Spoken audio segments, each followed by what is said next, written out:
Fortune Barishal এবারের বিপিএলের 2025-এর cup পেয়েছে, তাই কিন্তু তারা বরিশালে এসেছে বরিশালকে স্বাগত জানাতে।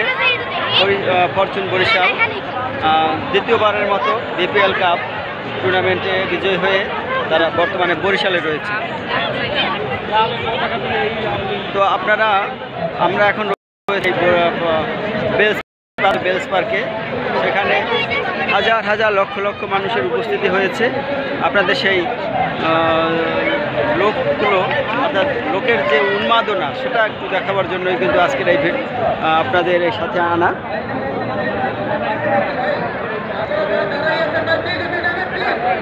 দেখতে পাচ্ছেন যে মাঠে সম্পূর্ণ পরিপূর্ণ,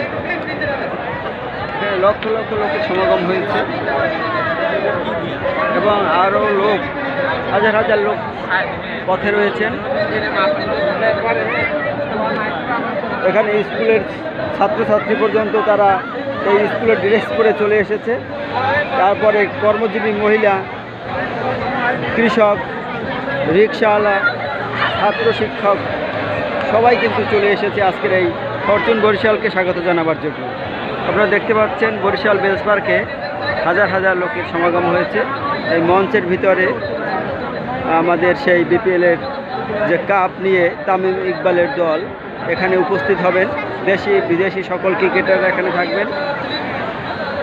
ফরচুন বরিশালকে স্বাগত জানাতে আজ সমুদ্রে পরিণত হয়েছে এই বরিশাল বেলস পার্ক।